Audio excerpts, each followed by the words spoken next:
ಮಲೆನಾಡಿನ ಒಂದು ಸುಂದರ ಹಳ್ಳಿ ಮಂಗಳೂರಿನಲ್ಲಿ ಶರಣ್ಯ ಎಂಬ ಚಿಕ್ಕ ಹುಡುಗಿಯೊಬ್ಬಳು ತನ್ನ ಅಜ್ಜನ ಜೊತೆ ಬೆಳೆದಳು. ಅಜ್ಜನ ಒಬ್ಬ ಶಿಕ್ಷಕ. ಗ್ರಾಮದಲ್ಲಿ ಶಿಕ್ಷಣದ ಮಹತ್ವವನ್ನು ಎಲ್ಲರಿಗೂ ತಲುಪಿಸುವ ಕನಸು ಹೊತ್ತ ವ್ಯಕ್ತಿ. ದಿನವೂ ಅಜ್ಜನು ಹಳ್ಳಿಯ ಮಕ್ಕಳಿಗೆ ಓದಲು ಪ್ರೇರೇಪಿಸುತ್ತಿದ್ದರು. ಅವರ ಆಸೆಗಳಿಗೆ ಪುಸ್ತಕಗಳನ್ನು ನೀಡುತ್ತಿದ್ದರು. ಅಜ್ಜನ ಕನಸು ಪ್ರತಿಯೊಬ್ಬ ಹಳ್ಳಿಯ ಮಕ್ಕಳು ಕೂಡ ವಿದ್ಯಾವಂತರಾಗಬೇಕು ಎನ್ನುವುದು. ಅವರು ಅದಕ್ಕಾಗಿ ದಿನವೂ ಪಾಠಗಳನ್ನು ಹೇಳಿಕೊಡುತ್ತಿದ್ದರು. ಒಳ್ಳೆಯ ಬೋಧನೆಗಳನ್ನು ಮಾಡುತ್ತಿದ್ದರು. ಮಕ್ಕಳಿಗೆ ಜೀವನದಲ್ಲಿ ಹೇಗೆ ಇರಬೇಕೆಂಬುದನ್ನು ಅವರು ಸಹ ತಿಳಿಸುತ್ತಿದ್ದರು.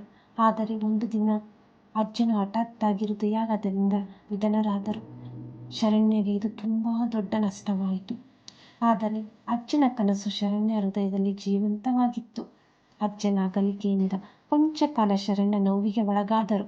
ಅವರು ಇಚ್ಛಿಸಿದಂತೆ ಶಿಕ್ಷಣದ ಬೆಳಕನ್ನು ಮುಂದುವರಿಸಲು ನಿಶ್ಚಯಿಸಿದರು. ಅಜ್ಜನ ನಂತರ ಹಳ್ಳಿಯ ಮಕ್ಕಳಿಗೆ ಶಾಲೆಯನ್ನು ಬಿಟ್ಟು ಹೊಲಗಳಿಗೆ ಹೋಗುವುದು ಸರ್ವೇ ಸಾಮಾನ್ಯವಾಗಿತ್ತು. ಶರಣ್ಯ ಇದನ್ನು ಬೆಳವಣಿಗೆಯನ್ನರಿತು ಆಕೆ ತನ್ನ ಅಜ್ಜನ ಮನೆಗೆ ಮಕ್ಕಳನ್ನು ಕರೆದಳು. ಹೊಸ ಪುಸ್ತಕಗಳನ್ನು ಖರೀದಿಸಿದಳು. ಸ್ಥಳೀಯ ಶಿಕ್ಷಕರ ಸಹಾಯವನ್ನು ಪಡೆದಳು. ಹೀಗೆ ಅಜ್ಜನ ಅಂಕಣ ಎಂಬ ಅಭಿಯಾನವನ್ನು ಆರಂಭಿಸಿದಳು. ಪ್ರತಿದಿನ ಸಂಜೆ ಮಕ್ಕಳಿಗೆ ಕಲಿಕೆ, ಆಟ, ಪಾಠ ಹಾಗೂ ಜೀವನದ ಪಾಠಗಳನ್ನು ಹೇಳಿಕೊಡುತ್ತಿದ್ದಳು. ಅದು ಏಕಕಾಲದಲ್ಲಿ ಒಂದೇ ಕ್ಲಾಸ್ ರೂಮಿನಲ್ಲಿ ಒಬ್ಬ ವ್ಯಕ್ತಿ ಅಜ್ಜನ ಕನಸು ಸಾಕಾರಗೊಳ್ಳುತ್ತಿರುವ ದಾರಿಯಾಯಿತು. ಈ ಸಮಯದಲ್ಲಿ ಹಳ್ಳಿಯ ಪಂಚಾಯತ್ ಸದಸ್ಯರಾದ ಅರವಿಂದ್ ಎಂಬ ಯುವಕ ಶರಣ್ಯಳ ಸೇವೆ ನೋಡಿದರು. ಆತನು ಸಹ ಶಿಕ್ಷಣದ ಕಡೆ ಆಳವಾದ ಆಸಕ್ತಿ ಹೊಂದಿದ್ದರು.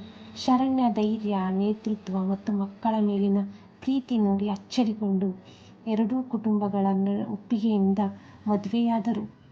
ಮದುವೆಯ ನಂತರ ಶರಣ್ಯ ಹಾಗೂ ಅರವಿಂದ್ ಹಳ್ಳಿಗೆ ಹೊಸ ಶಾಲೆ ಕಟ್ಟಡ ನಿರ್ಮಿಸಲು ಸರ್ಕಾರದಿಂದ ಅನುದಾನ ಪಡೆಯಲು ಶ್ರಮಿಸಿದರು. ಅವರು ಹೊಸ ಕಂಪ್ಯೂಟರ್ ತರಗತಿಯನ್ನು ಪರಿಚಯಿಸಿದರು. ಊರಿನಲ್ಲಿ ಪುಸ್ತಕ ಮೇಳವನ್ನು ಆಯೋಜಿಸಿದರು. ಹಳ್ಳಿಯ ಮಕ್ಕಳಿಗೆ ಕಲಿಕೆಯ ಆಸಕ್ತಿ ಹೆಚ್ಚಾಯಿತು. ಶರಣ್ಯ ತನ್ನ ಅಜ್ಜನ ಕನಸನ್ನು ಸತ್ಯ ಮಾಡಿದಳು. ಅವಳ ಹಾದಿ ಸುಲಭವಾಗಿರಲಿಲ್ಲ. ನೋವು, ಕಷ್ಟ ಮತ್ತು ಪ್ರಶ್ನೆಗಳು ತುಂಬಿದ್ದವು. ಆದರೆ ಅವಳು ತೋರಿದ ಧೈರ್ಯ, ನಂಬಿಕೆ, ಪ್ರೀತಿ ಇಂದಿನ ಮಂಗಳೂರಿನ ಮಕ್ಕಳ ಭವಿಷ್ಯವನ್ನು ರೂಪಿಸುತ್ತಿದೆ.